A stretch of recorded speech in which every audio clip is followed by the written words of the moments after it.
Selamat petang, salam sejahtera. Terima kasih karena bersama dengan saya di Nazlin Unity Channel. Ada netizen kata habis lama hadir. Kenapa? Ini rupa-rupanya punca mereka kata habis lama hadir. Dipetik daripada sahabudin.com. Dulu pecah belahkan Melayu dan kini pecah belahkan Malaysia. Tindakan tegas sudah wajar diambil terhadap Tun Dr. Mahathir menurut sahabudin.com. Orang yang hilang kuasa kadang-kadang perangainya lebih kurang sama saja macam mereka yang putus cinta. Mereka cenderung berkelakuan luar biasa, tidak dijangka dan berbeza dengan kebiasaan yang dilalui ketika cinta belum membawa luka. Dalam kehidupan seharian, baik melalui pembacaan, tontonan, pengalaman sendiri atau kawan-kawan, kita tentu sudah biasa dengan mereka yang angau disebabkan putus cinta. Tetapi dalam dunia politik dan konflik perebutan kuasa, meskipun terdapat juga kes-kes mereka yang angaunya lebih kurang sama dengan mereka yang putus cinta dan kita dapat menerima seadanya semuanya itu, apa yang dipertontonkan kepada kita sejak Tun Mahathir Mohamad hilang kuasa dan hilang deposit dalam PRU 15 lalu, barangkali lebih kronik lagi keadaannya. Dalam arti kata lain, perlakuan setelah kalah dan hilang kuasa lebih dahsyat kalau dibandingkan dengan perlakuan mereka yang angau akibat putus cinta. Ketika memegang jawatan Perdana Menteri, meskipun sebelum itu dijolokkan dengan gelaran Ultra Melayu, tetapi Tun Mahathir kemudiannya benar-benar menampilkan dirinya sebagai pemimpin negara yang berjiwa Malaysia. Selain kerap kali menganjurkan kepada rakyat agar hidup harmoni dan bersatu padu, beliau juga sering mempertahankan keunikan kaum-kaum yang mampu hidup dengan aman damai di negara ini. Bagaimanapun di sebalik mempamerkan jiwa Malaysiannya itu, beliau dilihat lebih dikelilingi tauke-tauke bukan Melayu ketika berada di puncak kuasanya.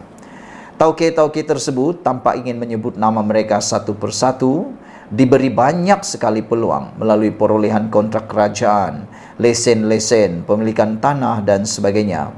Bukan saja untuk menjadi kaya, bahkan melangkau sehingga mencapai status bilioner. Anak-anak beliau berjaya dalam perniagaan, bahkan ramai orang menyebut antara mereka ada juga yang berstatus bilioner. Sebahagiannya dan tidak mustahil keseluruhannya adalah disebabkan perkongsian berniaga dengan ahli perniagaan bukan Melayu. Di dalam politik, meskipun pernah memimpin parti berteraskan Melayu iaitu UMNO dan Bersatu hingga berjaya menjadi Perdana Menteri sebanyak 2 kali, sebahagian penyumbang kepada kesuksesan Tun Mahathir dengan cara memecah belahkan Melayu dan bergantung kepada sokongan bukan Melayu. Ketika berbalah dengan Tengku Razali Hamzah pada pemilihan UMNO 1987 dan ia berlarutan sehingga PRU tahun 1990, di mana sebelum itu Kuli dipecat dan tidak dibenarkan menyertai UMNO baru yang ditubuhkannya pada 1988. Kemenangan BN pada PRU tahun tersebut adalah disebabkan sokongan yang diperoleh melalui parti-parti bukan Melayu yang mendukung kerajaan. Kemudian pada tahun 1998 apabila Tun Mahathir memecat Anwar Ibrahim sebagai timbalan Perdana Menteri, Menteri Keuangan dan membuangnya daripada UMNO, kemenangan BN pada PRU tahun 1999 juga adalah disebabkan undi dan sokongan pengundi bukan Melayu. Sejarah telah mencatatkan bahawa pada PRU tahun 1990 disebabkan Tun Mahathir berbalah dengan Kuli, BN telah hilang Kelantan dan pada PRU tahun 1999 akibat beliau memecat Anwar, BN hilang negeri Terengganu. Jika tanpa sokongan undi bukan Melayu, kalaupun tidak belayar malam, kedudukan kuasa Tun Mahathir ketika itu pasti hanya tinggal nyawa-nyawa ikan. Menjelang PRU 14 disebabkan ingin menjatuhkan Najib Razak, Tun Mahathir kali ini memecat pula dirinya sendiri daripada UMNO bagi tujuan memecahkan parti itu, lalu menubuhkan Bersatu yang kemudiannya mendorongnya merangkak mencari Anwar di mahkamah bagi membolehkan beliau bekerjasama dengan PH. Untuk kali kedua, Tun Mahathir akhirnya berjaya menjadi Perdana Menteri sekali lagi. Tetapi harus diingat, Kejayaannya itu juga dicapai dengan cara menjadikan UMNO dan pengundi Melayu berpecah, lalu bergabung kepada sokongan pengundi bukan Melayu dan juga DAP. Disebabkan kerakusan ingin kekal berkuasa itulah yang menjadikan orang Melayu berpecah dalam banyak parti, Semangat 46, PKR dan Bersatu. Melihat semua peristiwa itu dan membandingkan dengan perlakuan Tun Mahathir hari ini, tidak sukar menyimpulkan bahawa semua gerakan, gerak laku dan gerak fikir beliau sekarang adalah disebabkan hilang kuasa dan hilang deposit. Ditambah lagi kerana Anwar yang menjadi Perdana Menteri ketika itu adalah musuh nombor 1 dalam sisa-sisa nafasnya yang makin menua.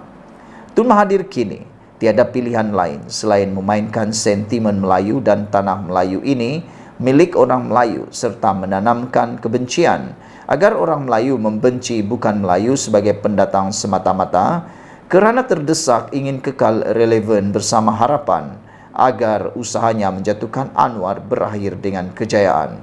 Soalnya, kenapa baru sekarang Tun Mahathir mahu membenci bukan Melayu dan mempertikaikan keberadaan mereka di negara ini? Kenapa ketika disokong oleh bukan Melayu sehingga berjaya kekal sebagai Perdana Menteri pada PRU tahun 1990 dan 1999, serta ketika disokong sekali lagi oleh bukan Melayu dan DAP untuk menjadi Perdana Menteri buat kali kedua pada tahun 2018, semua perkara itu tidak berbangkit? Kalau hari ini beliau begitu mempertikaikan keberadaan dan tingkah laku orang bukan Melayu, mengapa ketika berpeluang berkuasa selama hampir 24 tahun sebagai Perdana Menteri, tiada sebarang usaha positif dilakukan oleh Mahathir? Bahkan, kenapa beliau melantik Lim Guan Eng sebagai Menteri Keuangan pada tahun 2018? Meski ketika itu Muhyiddin Yassin begitu mengidamkan jawatan tersebut dan hampir-hampir merajuk kerana kecewa. Apa yang nyata? Melihat dan meneliti tulisan-tulisan Tun Mahathir di media sosial akhir-akhir ini mengenai Melayu dan keberadaan bukan Melayu di negara ini, tidak diragui lagi beliau kini sudah melangkaui garis merah yang berbahaya kepada masa depan Malaysia. Sekaligus, ia turut memperlihatkan beliau tiada lagi ciri-ciri seorang negarawan yang patut dihormati.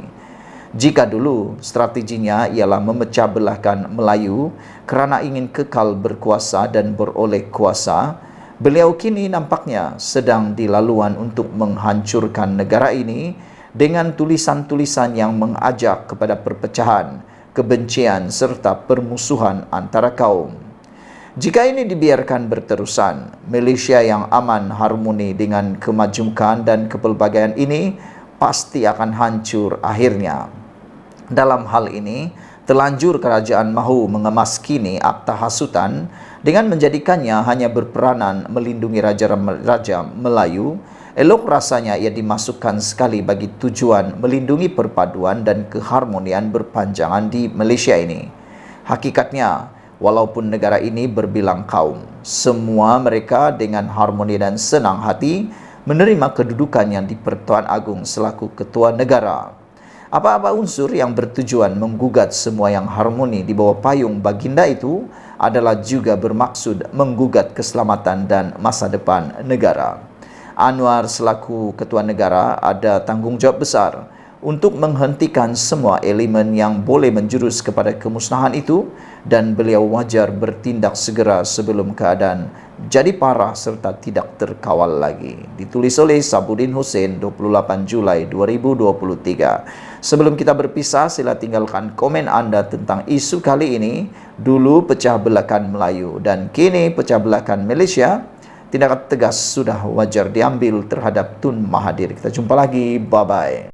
Selamat petang, salam sejahtera. Terima kasih kerana bersama dengan saya di Nazilin Unity Channel. Kemarin Mahathir Mohamad mendakwa bahawa Perikatan Nasional akan menang 5-1. Bagaimanapun kata Mahathir, Pulau Pinang sukar ditembusi. Namun demikian, ini komen daripada Anwar Ibrahim selepas ramalan daripada Perdana Menteri Mahathir, bekas Perdana Menteri Mahathir Mohamad itu.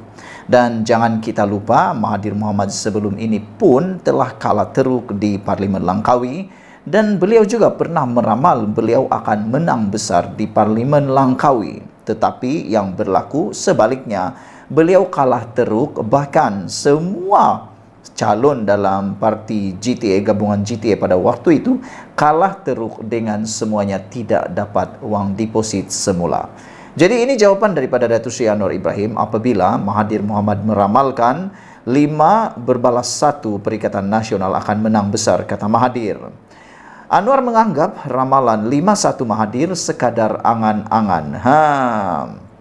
Datuk Seri Anwar Ibrahim menyifatkan ramalan Tun Dr. Mahathir Mohamad kononnya Perikatan Nasional PN mampu meraih kemenangan 5-1 dalam pilihan raya negeri adalah sekadar angan-angan sahaja. Perdana Menteri yang juga pengerusi Pakatan Harapan PH berkata, gabungan bersama Pakatan Harapan dan Barisan Nasional mampu mencipta kejutan pada PRN 12 Ogos depan. Mahathir rasa mereka PN akan menang 5-1. Itu jangkaan dia. Masa dia bertanding di Langkawi dulu pun pada pilihan raya ke-15, dia kata boleh menang besar. Tapi bila keluar keputusan, dia hilang deposit. Sekarang dia kata mereka akan menang 5-1. Belajarlah dari pengalaman. Bila dia kata menang besar, dia hilang deposit. Insya Allah kejutan akan berlaku dalam PRN kali ini, kata Anwar Ibrahim. Anwar berkata demikian ketika berucap pada majlis perasmian sentuhan kasih Desa Terengganu di Kompleks Sukan Ketengah Bandar Al-Muktafir Bilal Shah di Dungun hari ini. Turut hadir Timbalan Perdana Menteri merangkap Menteri Kemajuan Desa dan Wilayah Datuk Seri Dr. Ahmad Zahid Hamidi dan Pengerusi Lembaga Kemajuan Terengganu Tengah Ketengah Datuk Seri Dr. Ahmad Said. Sebelum ini, Mahathir ketika berucap pada Perhimpunan Hari Perniagaan Sosial ke-13 di Kedah, dilapor berkata, Perikatan Nasional mempunyai potensi baik untuk mengekalkan kuasa di Kelantan, Terengganu, Kedah dan merampas Selangor serta Negeri Sembilan, namun tidak dapat menembusi Pulau Pinang. Bekas Perdana Menteri tersebut berkata, jangkaannya itu berdasarkan perubahan sentimen yang diperlihat dalam kalangan pengundi yang lanjut usia, khususnya orang Melayu di luar bandar. Namun, saudara-saudara sekalian, Zahid Hamidi juga telah menegur dan mengatakan bahawa ini masa paling sesuai untuk rakyat Terengganu tukar kerajaan perpaduan. Tukar kerajaan kepada kerajaan perpaduan, kata Zahid Hamidi. Timbalan Perdana Menteri Datuk Seri Dr. Ahmad Zahid Hamidi berkata, PRN kali ini masa paling sesuai untuk rakyat menukar pentadbiran kerajaan negeri kepada kerajaan perpaduan. Menurutnya, Terengganu tidak boleh dibiar menjadi seperti Kelantan yang diperintah PAS selama 33 tahun, tetapi banyak masalah gagal diselesaikan, termasuk isu bekalan air. Perasaan saya di hari Jumaat, penghulu segala hari, BN dan Pakatan Harapan PH yang akan mengambil alih kerajaan Terengganu. Kita harap kali ini rakyat Terengganu bangkit dan tukarkan kerajaan Terengganu kepada kerajaan perpaduan di negeri ini. Bagi saya, inilah masa paling sesuai untuk kembali merampas Terengganu daripada PAS, katanya ketika berucap pada Majlis Pelancaran Jentera Perpaduan Peringkat Negeri Terengganu. Turut hadir ialah Presiden Parti Amanah Negara Amanah Datuk Seri Muhammad Sabu, Pengerusi BN Terengganu Datuk Seri Ahmad Said dan Setiausaha Agung UMNO Datuk Dr. Ashraf Wajdi Dusuki. Zaid yang juga Pengerusi BN berkata, beliau mengakui permasalahan dalaman yang berlaku dalam UMNO Kelantan memberi peluang kepada PAS memerintah selama 33 tahun. Saya takut apa yang berlaku di Kelantan 33 tahun diperintah PAS, masalah air tidak selesai apabila Tok Mat Yaakob, Dr. Ahmad Yaakob menjadi Menteri Besar Kelantan ketika itu 33 tahun yang lalu. Memang kita akui ada masalah dalaman UMNO di Kelantan. Akhirnya daripada 1 penggal ke 2 penggal, 3 penggal dan sehingga sekarang Kelantan diperintah PAS. Tetapi untuk rakyat Terengganu, jangan pernah izinkan PAS untuk memerintah untuk penggal kali yang kedua pada kali ini. Cukuplah sekali, kata Zahid Hamidi. Sekian dulu untuk kali ini. Jangan lupa tinggalkan komen Anda, tekan butang subscribe. Kita jumpa lagi. Bye-bye. Selamat petang, salam sejahtera. Terima kasih kerana bersama dengan saya di Nazilin Unity Channel. Ini memang satu perkara yang paling menakutkan untuk seorang bekas Perdana Menteri sebelum ini. Anda tahu siapa bekas Perdana Menteri itu? Anda tekaklah nanti sendiri, tulis dalam ruangan komen siapa agak-agaknya bekas Perdana Menteri yang mahu disiasat oleh yang diarah supaya SPRM menyiasat beliau. Ini satu pendedahan yang cukup mengejutkan kita semua. Dipetik daripada Malaysia Gazette, Projek Fleet MKM desak polis SPRM siasat bekas Perdana Menteri. Apa ceritanya? Ikuti terus dan jangan lupa tinggalkan komen Anda. Polis Diraja Malaysia PDRM digesa menyiasat seorang bekas Perdana Menteri berhubung pembatalan surat niat LOI bagi projek pembekalan, pembaikan dan penyelenggaraan kenderaan kerajaan Projek Fleet bernilai RM4.6 bilion. Naib Pengerusi Mahasiswa Keadilan Malaysia MKM Yuvraj Khalid Dasan berkata, gesaan itu susulan pendedahan daripada pengasas dan penasihat kumpulan berjaya Tan Sri Vincent Tan yang mendakwa projek itu sepatutnya dianugerahkan kepada syarikat usaha sama JV, kumpulan berjaya dan kumpulan Nazar. Katanya, mengikut kenyataan Vincent Tan, ia kemudian dibatalkan dengan LOI yang ditawarkan kepada JV itu ketika bekas Perdana Menteri itu mentadbir kerajaan.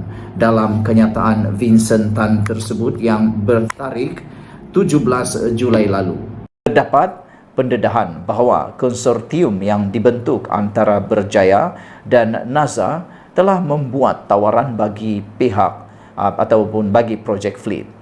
Projek Fleet telah dianugerahkan kepada konsortium Berjaya Nazar melalui surat niat. Namun, Vincent Tan telah menyatakan bahawa kerajaan Malaysia di bawah pentadbiran Perdana Menteri pada masa itu kemudian telah membatalkan semula surat niat tanpa memberikan sebarang alasan. Projek Fleet kemudian dianugerahkan kepada sebuah syarikat yang mana tawarannya berharga lebih mahal, iaitu sebanyak RM700 juta, katanya pada sidang media di Ibu Pejabat Polis IPD Dan Wangi hari ini. Yuvraj mendakwa kes terbabit mungkin mempunyai unsur-unsur rasuah dan menggesa Suruhanjaya Pencegahan Rasuah Malaysia SPRM memulakan siasatan.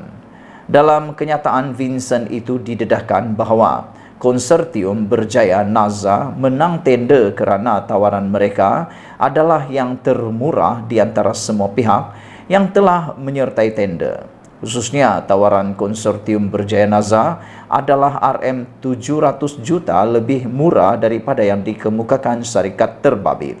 Kami meragui bahawa mungkin ada isu rasuah yang melibatkan bekas Perdana Menteri itu kerana jika tidak, mengapa kerajaan pada masa itu membatalkan tender yang paling murah dan menganugerahkannya semula kepada syarikat dengan harga yang jauh lebih mahal, katanya lagi.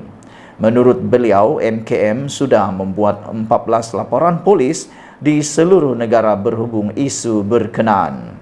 Terdahulu, media melaporkan Vincent Tan mendedahkan dirinya akan menyaman kerajaan Malaysia atas isu penawatan LOI yang ditawarkan kepada syarikat JV Kumpulan Berjaya dan Kumpulan Nazar selepas pengerusi Perikatan Nasional PN itu mengambil alih jawatan Perdana Menteri pada Mac 2020. Vincent turut mendedahkan kontrak yang diberikan kepada Spamco Sdn Bhd adalah RM700 juta lebih tinggi, dipetik daripada Malaysia Gazette. Sekian dulu untuk kali ini. Semoga dengan pendedahan ini maka kita semua akan ternanti-nanti apakah tindakan yang seterusnya diambil oleh PDRM dan SPRM selepas 14 laporan polis telah dibuat di seluruh negara berhubung isu LOI ini. Dan yang lebih menarik lagi, menurut pengerusi MKM ini, mereka meragui bahawa mungkin ada rasuah yang melibatkan, mungkin ada isu rasuah yang melibatkan bekas Perdana Menteri itu kerana jika tidak, mengapa kerajaan pada masa itu membatalkan tender yang paling murah dan menganugerahkannya semula kepada syarikat dengan harga yang jauh lebih mahal, kata beliau. Sekian dulu Malaysia kita punya, kita jaga sama-sama cintai Malaysiaku. Bye-bye. Selamat pagi, salam sejahtera. Terima kasih karena bersama dengan saya di Nazilin Unity Channel. Ini satu pendedahan dan juga ini satu pengakuan daripada Anwar Ibrahim yang kita tunggu-tunggu dan kita tabik spring kepada beliau. Ini apabila Datuk Seri Anwar Ibrahim dengan beraninya mengatakan bahawa Menteri Pemimpin Kaut Sumber Kekayaan Negeri Negara untuk kepentingan peribadi disingkir serta-merta. Kita menyambut baik cadangan dan juga keputusan Datuk Seri Anwar Ibrahim Perdana Menteri kita ini apabila beliau kata mana-mana pemimpin yang mengaut kekayaan daripada negeri ataupun negara semata-mata untuk kepentingan peribadi perlu disingkir ataupun ditolak ataupun dengan kata yang lebih kasar lagi dipecatlah kalau memang didapati bersalah. Saya setuju dengan apa yang beliau kata ini dan bahkan belum lagi didapati bersalah pun sepatutnya telah pun diberhentikan ataupun berehat bercuti daripada tanggungjawab beliau. Apa pendapat anda semua? Pada pendapat saya, orang-orang seperti itu patut diasingkan terlebih dahulu. Anwar Ibrahim berkata, kerajaan tidak akan teragak-agak menyingkirkan mana-mana menteri atau pemimpin kerajaan daripada jawatan mereka serta-merta jika didapati mengambil sumber kekayaan negeri atau negara untuk kepentingan peribadi. Perdana Menteri Datuk Seri Anwar Ibrahim berkata beliau tidak akan membenarkan sebarang salah laku berlaku dalam kerajaan perpaduan dan memandang serius isu berkenan dan hanya merugikan negara. Hentikan amalan mengambil kekayaan daripada negeri atau negara dan kerajaan ini tidak mengizinkan mana-mana menteri atau pemimpin kerajaan ambil walau 1 inci tanah kerajaan atau 1 ekar balak, kata Datuk Seri Anwar Ibrahim. Tindakan itu dilarang sama sekali dan kalau berlaku, mereka akan disingkirkan daripada jawatan, kata Datuk Seri Anwar Ibrahim. Beliau yang juga Menteri Kewangan berkata demikian ketika berucap dalam majlis perasmian sentuhan kasih Desa Terengganu di Kompleks Sukan Ketengah Bandar Al-Mutafi di Bilal Shah di sini hari ini. Turut hadir timbalan Perdana Menteri merangkap Menteri Kemajuan Desa dan Wilayah Datuk Seri Dr. Ahmad Zahid Hamidi dan Pengerusi Lembaga Kemajuan Terengganu Tengah Ketengah Datuk Seri Dr. Ahmad Zaid. Anwar turut mempersoalkan kumpulan yang didakwa memperjuangkan Islam dan Melayu tetapi tidak bersuara dalam isu pengambilan sumber kekayaan negeri ataupun negara. Kata Anwar Ibrahim, saya hendak tanya kepada orang yang heboh bercakap soal Melayu dan Islam. Beranikah sebut bahawa mereka tidak izinkan pemimpin mengambil balak, kontrak atau saham daripada negara? Setakat ini, kata Datuk Seri Anwar Ibrahim, saya belum dengar lagi ada yang berani bersuara, kata beliau lagi. Saudara-saudara sekalian, pendedahan daripada Anwar Ibrahim ini berkaitan dengan persoalan ada kumpulan yang didakwa memperjuangkan Islam dan Melayu. Tetapi kata Anwar Ibrahim tidak bersuara atau tidak berani bersuara dalam isu pengambilan sumber kekayaan negeri atau negara. Siapa kumpulan yang dimaksudkan oleh Datuk Seri Anwar Ibrahim ini? Tentu anda tahu dan boleh tinggalkan dalam ruangan komen anda. Dan Anwar juga kata dia juga mau bertanya, ada orang yang heboh bercakap soal Melayu dan Islam. Tapi beranikah sebut bahawa mereka tak izinkan pemimpin mengambil balak, kontrak atau saham daripada negara, kata Datuk Seri Anwar Ibrahim. Setakat ini, kata beliau lagi, beliau belum mendengar apa-apa komen atau suara daripada mereka dan belum ada yang berani bersuara, kata Datuk Seri Anwar Ibrahim.